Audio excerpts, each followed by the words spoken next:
moko premier ministre tina ministre Azuka oyo atelemela mokano na ngai wana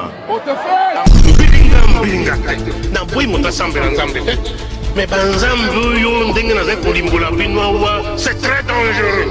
51 ans ya indépendance wana na lobi oyo akolanda mibeko na ngata préféré na ndo ya famille politique na ye kombo na ye Bikuru tata na ndako mwasi akeye moko te 4 heures pona nini mboka ya biso ekufi mboka ekufi pona moyibi baza kosukola ye po milimo ya mabelungwa ngai mobali na ye kosukola ngai to bele ye azali ministre oyo ngai na nomaki kombo na ye Bikuru. Premièrement, pour na koyeba moto azali na kasa monde kabbalistique, ba rêve na ye na oto benga bandoto, c'est ça. Et ozala minga sana mai. Alors ça la voyage na mai. Et puis moi si tout le monde mobala ko makana excès à propriété, excès à donc aroma propre, tout le monde bengi ma soin na pas soin. Linga salité à terme kete donc soka tshelo kone ba kiselo mais place au salité boye oh zéro comme salité mais église na kasa monde kabbalistique ba c'est la plus mafuta na mai. OK. Na tango ba service nyonso zwa mai. Je vais déclarer zwa mafuta, je vais déclarer ba mai mafuta J ba komisi yango évangéliste longa doctrine évangéliste net ba nyonso ali ya musunité bon ba c'est la mingi J c'est ça yango faut que ta prière il y a 5 jours mais il faut le offrande à kilo escroquerie koti donc bande ko bazo vivre vie wana et ba souffrir na makambo itali libala donc conseil à l'immotion c'est que il faut à tout prix balongwa d'abord na usage contre nature accoutrement na bango moi ça ata pantalon té OK li felo ndako saoté moi ça chaka maquillage té la femme doit être naturelle. Bon, on a évité, Babylone va parler là. Ceux qui ont déjà, ils ont déjà la sirène derrière yango. Baza posé na combien de sirènes. Yango on a église soto bandika prière à délivrance. Nous avons bandiko kangola. Ba tout milieu mezara basière. Ba mitu na répéter pour nika basi milieu mebele. Accoutrement na bango de presse à bango parce que le transfert des démons et ça les makana mbongo. Transfert des démons et ça les makana sexe. Le transfert des démons et ça les makana et lamba. Le transfert des démons et ça les makana souki et puis na maquillage. Dieu m'a dit non. Viens avec la parole. Parce que bateau bamuto mona pesa comme mission ba devient mission. Bamuku on a pesa comme mission ba ke koluka eza lukunya ba devient mission.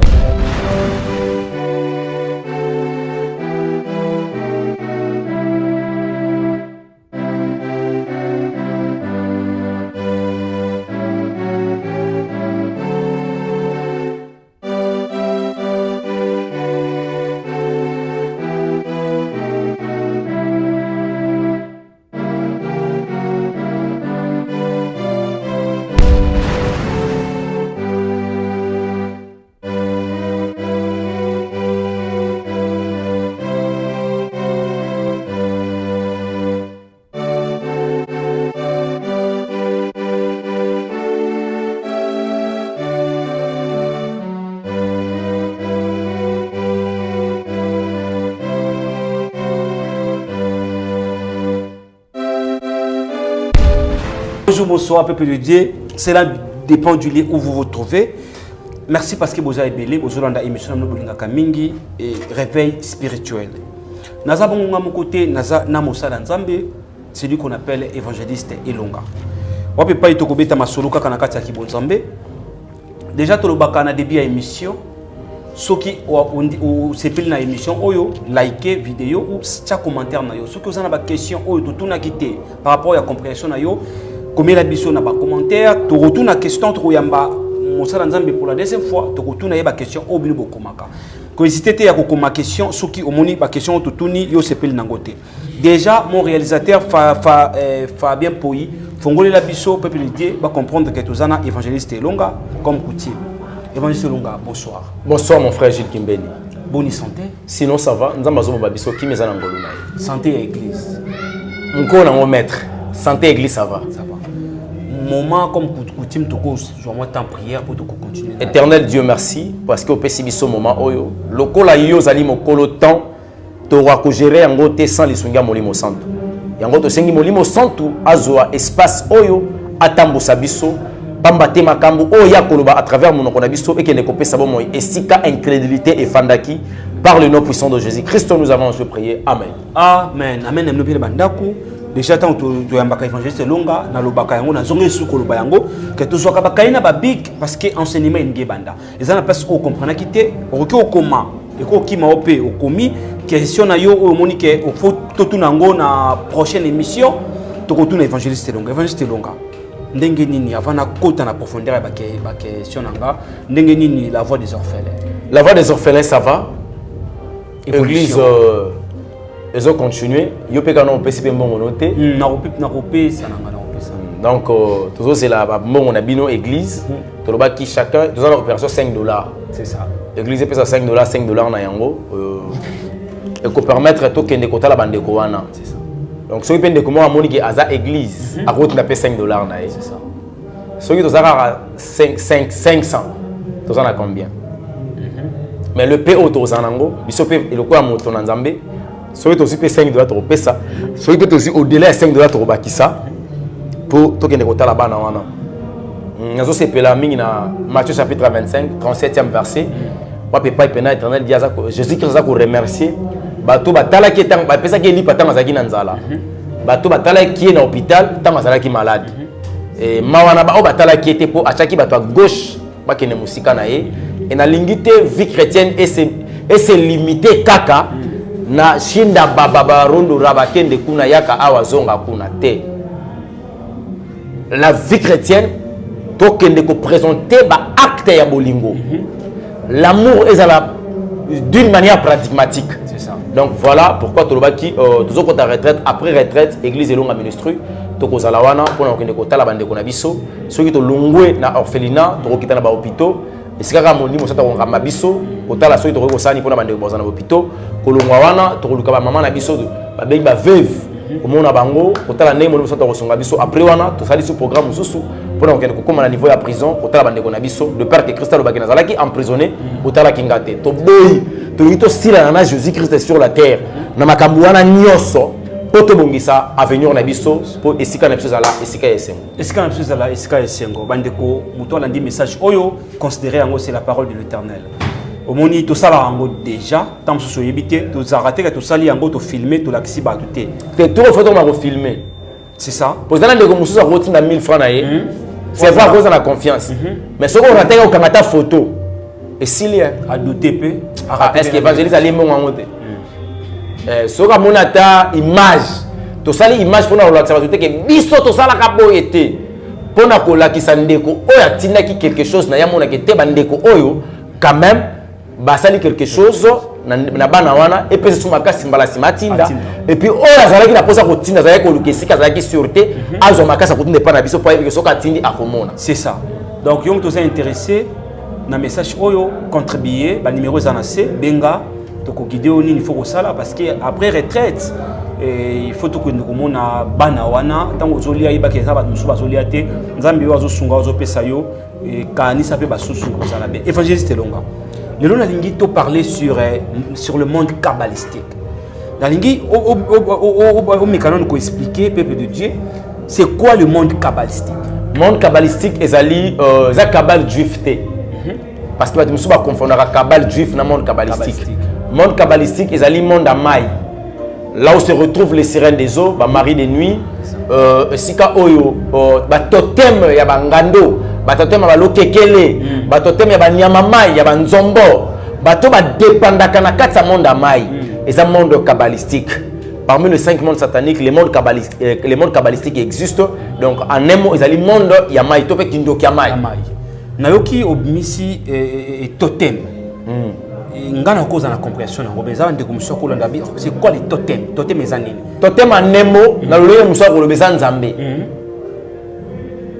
Dieu ou azali ko représenter toute une famille ou toute une tribu ou toute une nation net le nzambe a représenter RDC aza léopard OK eza léopard parce que totem en mboka o eza léopard OK Or, léopard est un animal ou un bisaka.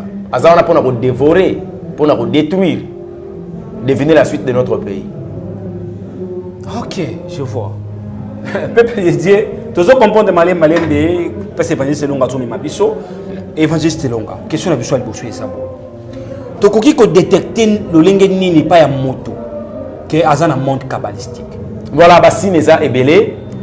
Premièrement, pour nous ba moto azali na kasa monde kabbalistique, ba rêve na ina auto benga bandoto. C'est ça. Et aux alaminga sana mai. Alors ça la voyage na mai.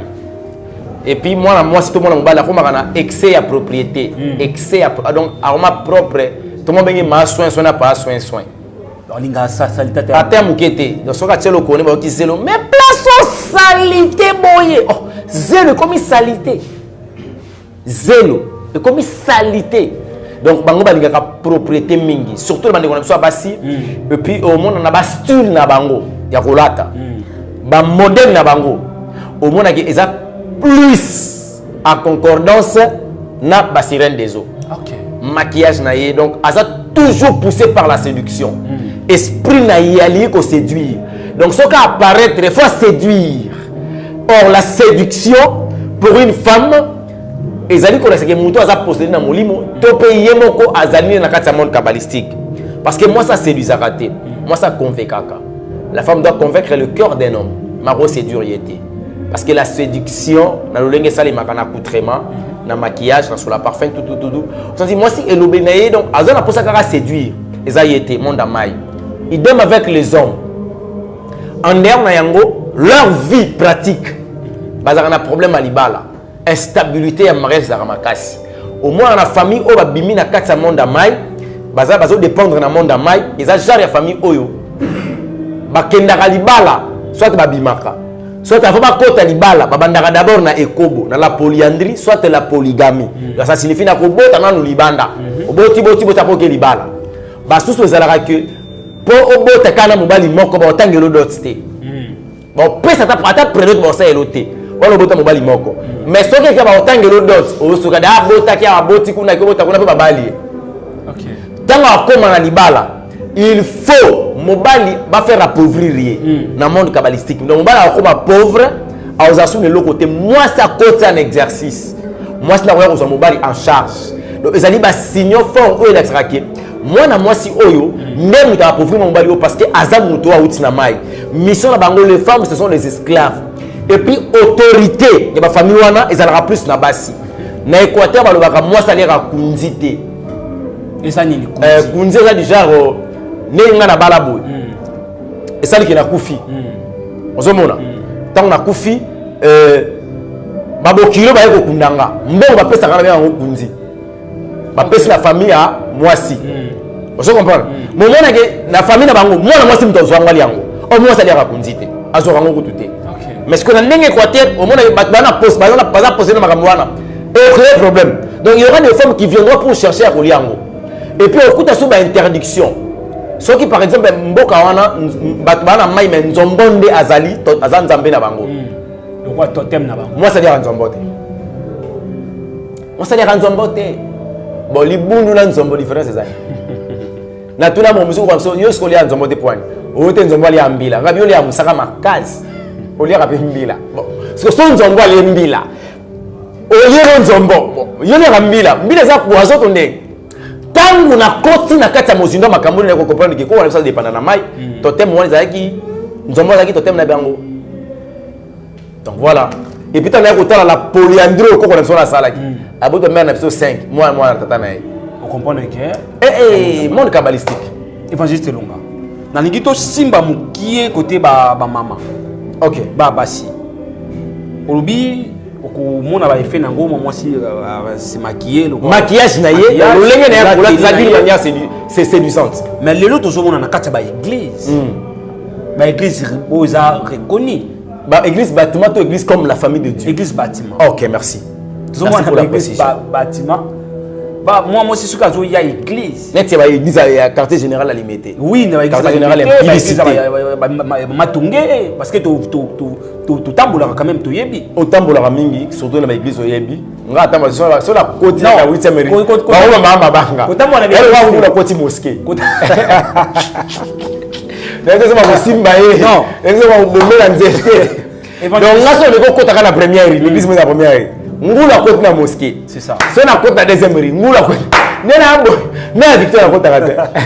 Non, ngalo bi kotambola par rapport ya tout appel l'équipe dans zela moment que bimi, au monde ba cerner ba s'habiller, les ba lati, mais on retrouver na quatre église ba ser baza propre, ba ti ba farajou, ba ti ba beauté. Bon on a propriété mais bon le bango il faut que ça la propre. Propriété farajou. O ti ba farajou na ba dans la séduction de la propriété. Ba mon ango normal et puis ngana na question ngeza boy.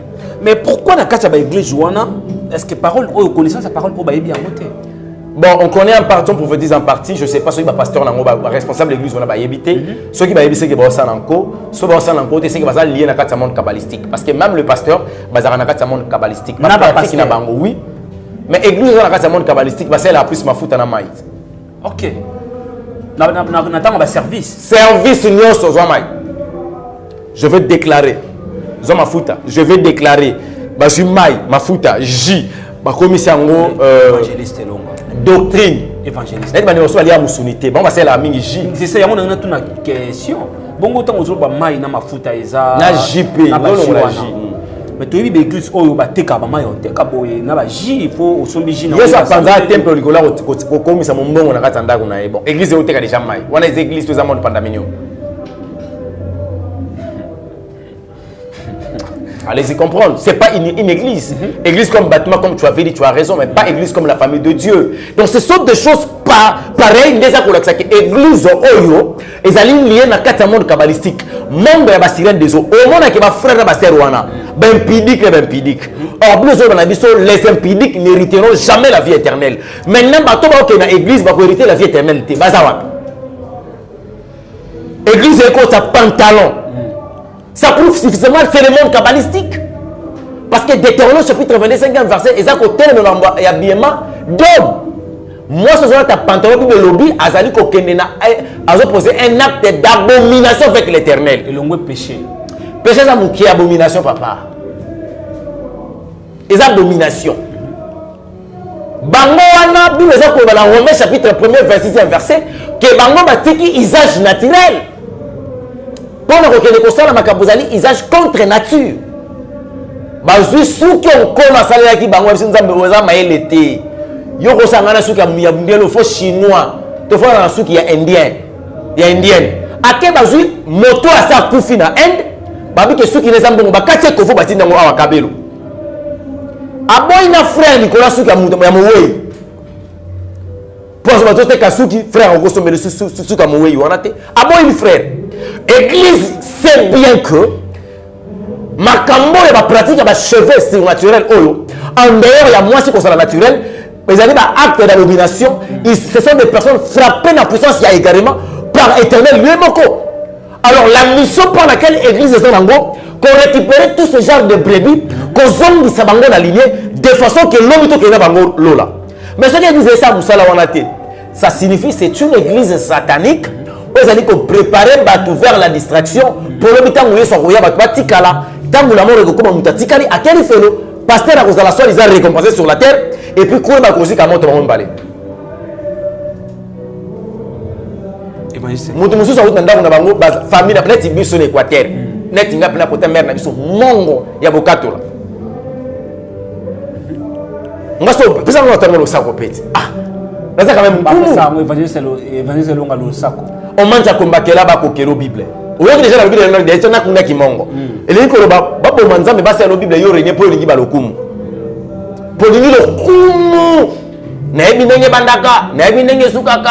Ba bu nisanga bona yo ka lokumu. Ya moto bi bo manzambe. Ba sa la Biblia. On mange à combattre là-bas kokelo Bible. Oyo tukala o banasko ko. Papa to sa le Biblia pe to kumisa ka pe to sanzola ka yo. Pour le coup, le coup trop. Or, la gloire est réservée juste pour l'éternel Dieu à travers Jésus-Christ. Alors, est-ce un peu de réfléchir de Konanga? Naouti la famille Mongo. Oh, la polyandrie de Bilé Baboti Nangai, Bilé Bande Konanga, Yabasi Mamale Kinangai, Banoko Nangai. Nakeko Bimana famille Oyo, la polygamie c'est notre vie. nous sommes des écobistes de nature, les écobistes du sang. Donc comme on l'a sans permission, on se sent à l'aise en matière d'amour avec Ekobo. Ça et sans le sexe avant le mariage, il n'y aura pas mariage. Avant que naïe bakoza moisi, il faut n'appeler ça aux amis. Donc on a banni que beaucoup qui sont dans le Ekobo, fornication de vie n'abisso. Naïe na église pasteur lié dans le monde kabbalistique. Donc ça a sauvé Mgoni. Yo makila wana et malgré musala nzambe. Adiani spirituel et chanza kala makila sur ses côtés comment qu'on réclamer nga. Parce que ceux qui ya mère na biso ekenda. Ceux makila ne sara réclamer wa. Quand na sara que kobi c'est répéter frère. C'est ça on ne pas payer qui. Bah on ba. Mais que kobi c'est. Oui, et puis ils ont des cobistes. C'est ça. Le péché on a ina on va péché tout c'est les cobos. Na ko ressentir en côté. Est-ce que la bague non ngap na bon wana son nzambe ba bendanga. Et on a vu ça Satan zo ba pe à haute voix Satan ça les faut changer le lenga kolukanga na bitumba. Na zela ba so rozwate kuno kokate. Donc ce qui peut faire tu te prépares au ça la perte. So tu as maquillage na mono Jézabel. So tu as pantalon na mono sirène. So ko y nature na ko détecter esprit na ba dire na yo. Pour avoir un peu de boîtier na pia, papa nous gagne ba fi bazana naturel. Tena linga ma Naomi. Dans la Bible na voix likolo, na lula yebo luli. Donc après nzambe sur la terre c'est ma femme. Na linga ko le kabano na boti. Pour bana na ngai ndira grandina tubergar queen, ce sont des enfants oyo ba rozana lubi na mobali na bango. Donc baza basi ya bato. Yanga mwasika Naomi. Évangile Selonga.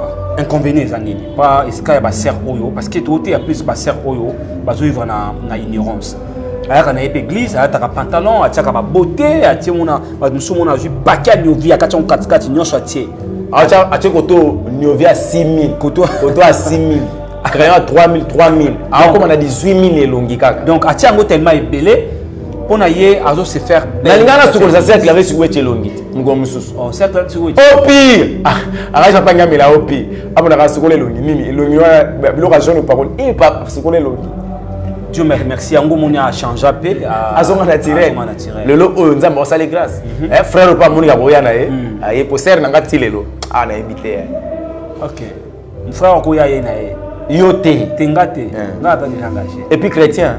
Ah, ok. So ça mon pagano to checker yo. Au moins que ça la mission. Mais ça la frère moko azo tamba tamba mikolo pembe na. Ah. Nzamba zo lokumu soke zaye. Frère moi bala nandimité. OK. Bon vie na privé na don pesaté. Mon attend un peu comme on na TV zadé. Na pesa pe ti bumambo te bisika zo mi patron ya pison premier et c'est un autre aussi plateau qui to ça l'émission. Évangile Selonga. Question ngeza la qui inconvénient ya bato bongo.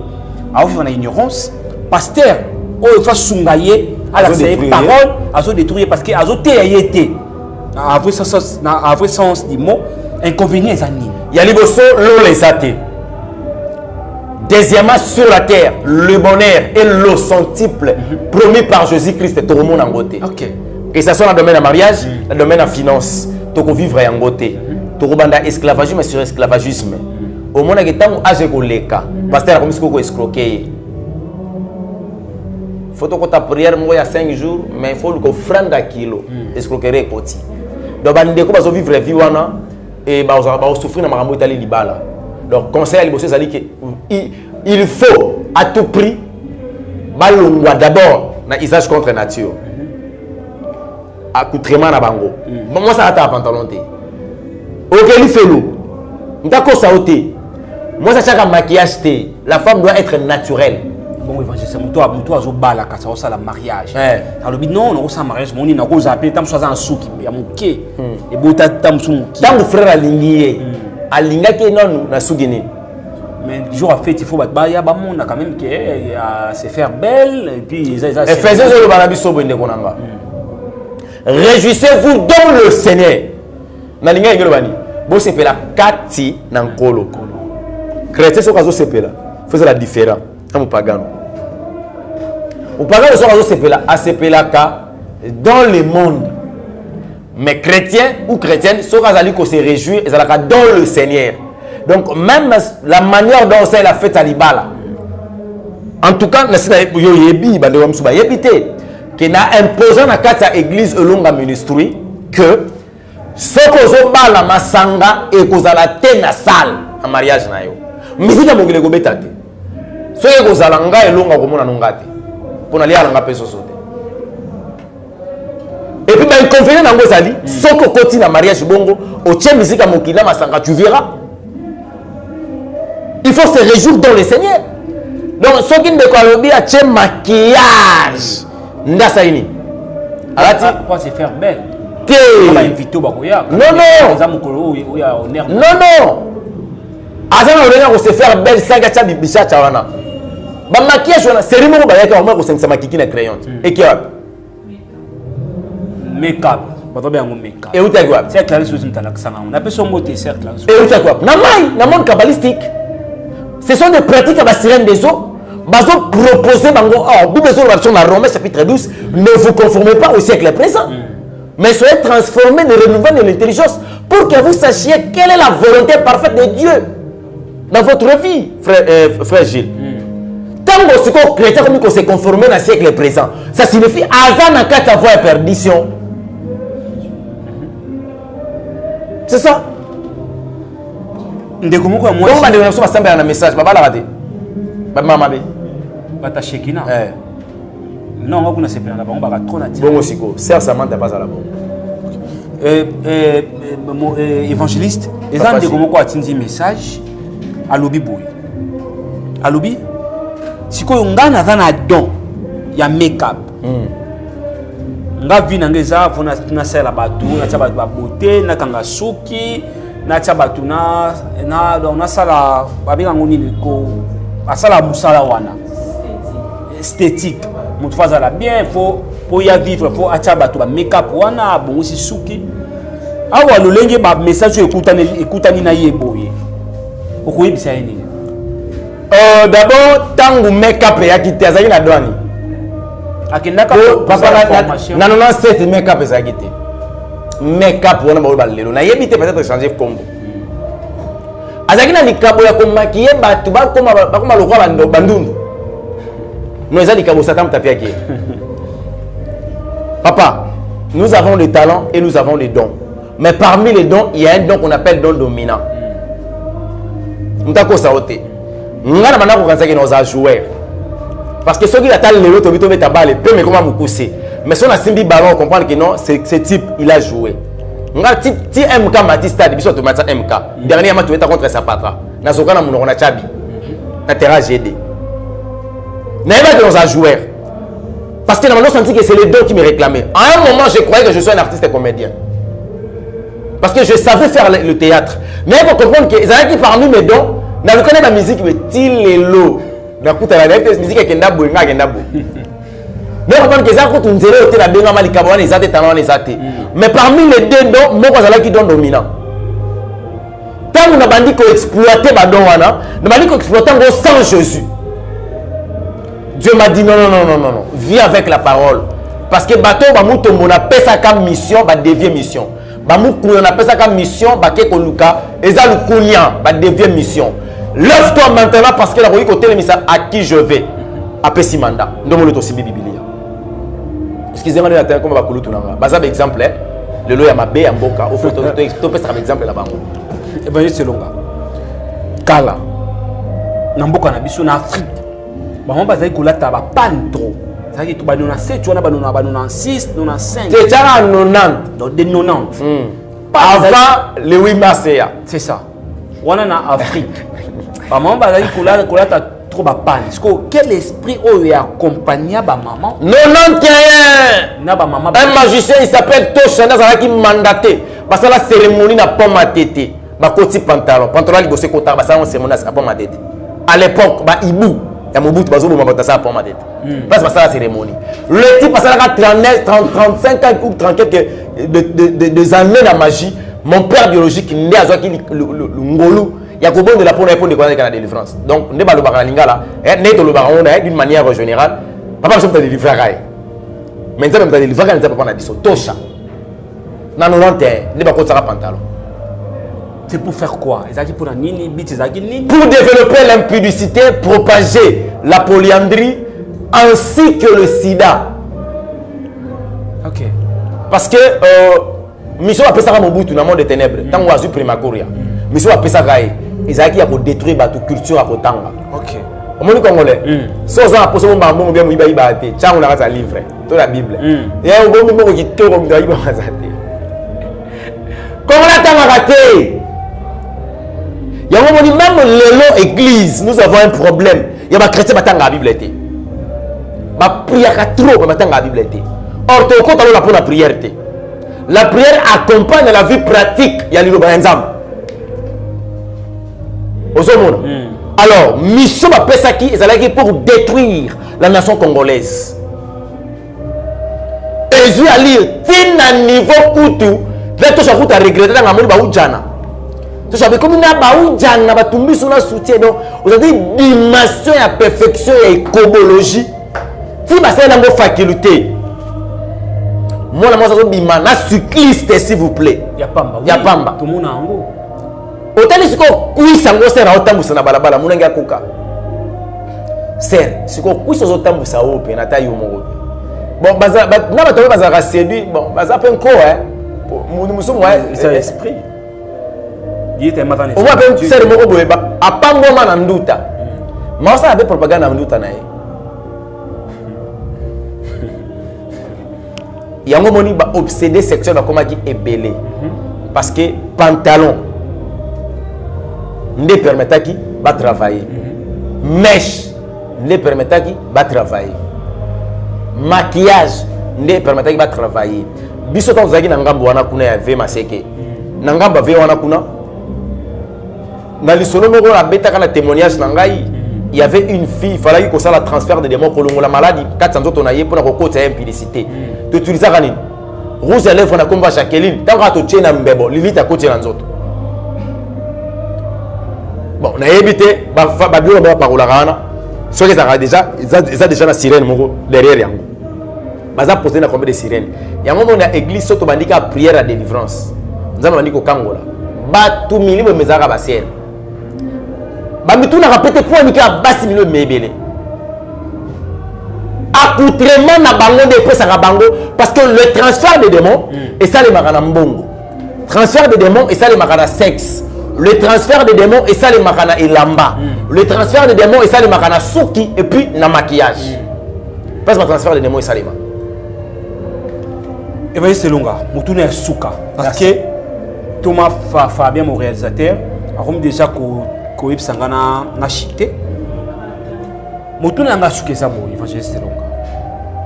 Toyo kaka ils ont ba femme de ministère ba existe non? Le bara papa. Les hommes tout moins dans le cadre mais oui, ma femme de ministère va exister. Homme de ministère. Mais habite ce qui paye ça là. Ah ok. Pas bien ma femme de ministère pourquoi? Parce que et quand ça la net aux abois Moussa Nzambe, maman Naomi a femme de ministère parce qu'elle a accompagné ministère. Ok. Et on va bien ma femme de ministère. Moi si nyonso oyo Nzambe a pesi mutu a femme de ministère. Aux gens likabomon ko la pesa moi ça Nzambe a le pour accompagner. Parce que chaque mariage il y a une mission liée dedans. Surtout ma balle baby mission di ba na bango te ba ko tournoyer suka nango ba okeli felo. C'est ça. Et mission mariage wana c'est waiting d'habitude. Donc fongola même les éducation sexuelle. C'est waiting. On a femme de ministère. Mazo ça Moussa Nzambe. J'aime trop la sodomie. Femme de ministère. Moutoune a ngé sabo c'est longa. Moutoune a ngé sabo, moutoune a ngasuki sabo. Tout le monde a servante de l'Éternel a télémi église bien azoteya mais en kabelo azana farajou. Ozo bene servante de nani? Servante de l'Éternel. Frère Guillaume to rolo maman. Baba to benga mo banani. OK, ba sœur en Christ. Ba sœur en Christ. Ba sœur. O ba sœur la Nzambe. C'est ça. Et ça pourquoi? C'est parce que baza d'abord na kati ignorance, soit baza na posa toujours ya ko apparaître dans le monde de la séduction. Soit baza possédé par des mauvais esprits. OK. Ya yebi que moi ça roule ta pantalon té. Ayebi on la Bible dans la Bible. Tangi Deutéronome chapitre 22, le 5e verset. Ayebi eza un acte d'abomination. Ma telemi au Dieu de la chair. Alati pantalon azu kabelo la visage contre nature atie na mutu. Asimi me micro azote ya batu. Pour communiquer quoi? Na suka balobi ke nzamba tala motema. Ah? Eza ou baloba. Merci. Un chef interrogeant Jésus, Luc chapitre 18. 18e jusqu'à 24e verset. Dis bon maître, que dois-je faire pour hériter la vie éternelle? Oh non, tu connais les commandements. Il te manque encore une seule chose. Le commandement est lié à mon thème. À tout ça, à honorer ma parole. À bon moto, à iba mo boto na mo sa moto, ta kosela moto likambote. Tant il te manque encore une seule chose. Vends tout ce que tu as et distribue-le aux pauvres, tu auras un trésor dans le ciel. Et comme on appelle les hommes aux Unayoko, Teka Kabola Mbonga Babola. Est-ce que l'ambert est Jésus? Puis viens sur moi. Nous avons arrivé à la fin de notre mission. Il faut dire c'est long. Et dernier mot. Ce que ça bon moto là c'est sous-vêtement, tout matin na cher doté. La nature elle-même doit nous enseigner, comme l'apôtre Paul posait une question. Bilamba balata la témina cher, ba OK na la présidence. Ba OK na cabinet ministre. Un ministre au Bolungolo na tongo papa na biso Samal Konde. Les autres préparer ko pikola bangwa. Bilamba on ba OK na ngokuna. Ilamba oyo ko kota na miso ya mokonzi ya mokilité. Ozoya na ngoli boso ya mokeli ya bakeli. Olobata la motema. Mais motema on ezali na kata. Motema zo la que ozana un cœur pas pur. Parce que certains au Latibongo, bango na nko bango ba sous-vêtement mikie. Moindre mouvement au baluki. Ce que vous avez déjà la taille, oh, bah frère, bah l'inga bataille na yo wana bazali. Frère, on a au kasuma taille, toi remonter la bataille, on monter la taille na. Et frère, tant on la taille na yo, abandi ko ça la vie na taille na yo. Ngola ko violer ko ebate à cause de la perdition. Ma monde baza ko séduire le bateau. Parce que comme le temps de la fin, papa, l'apostasie sur la tanzoto. L'apostasie sur la tanzoto. Mon n'a pas vivre les lots. Et tika na moté katanate. Parce qu'il y a des hommes vers l'Armageddon. Armageddon qu'on a avant et qu'on a après l'enlèvement, après les millénaires. Donc Marambo continue. Parce que mission église des anango, tu as dit qu'on récupérer église comme la famille de Dieu partout dans le monde. Bas zonga na makula Jésus. Pour photo kena bango. Donc tout le monde dit qu'on peut t'embêter. Tango ko qui mettre dans nzela bozonga. Tika pantalon boaka boye longola kabelo. Tika kindumba, tika masanga, tika lokuta. Tika boye. Tombe la bango bozonga. Na kozonga na bango ndeko permettre tout matato kende. Merci beaucoup Évangéliste Longa to ces émissions awa. Merci. Dernier mot par rapport à l'émission. Nous avons pas mbola yo. Amen. Ce qui est la zongité to komonana. Éternel Dieu, Azoya entre Jésus et la mort. Moi comme avant. La vie n'a pas totalanga. Prépare-toi. C'est ça. Merci beaucoup mon réalisateur Thomas Fabien Poyi. To comme une option à l'émission à l'élo. Et ce qu'il faut tout ça la deuxième numéro émission Oyo Yom Tolanda Biso commenter kanase tout na ba question dès qu'on peut mettre biso tout ça la deuxième émission par rapport à ba question Oyo tuna ce qui beaucoup tuna ba question to ba question exacte c'est que pour na monde kabbalistique tout ce qui ah mais bon la biso na deuxième numéro on a trop quota parce que tout ça 5 mondes tout ça qui est déjà monde communion le tout ça le monde kabbalistique c'est que monde monsieur qu'on a tapé na ndenge ya sima donc en tout cas to na pesi nombo te na kombo na Yesu to mani bongo mbala ya sima.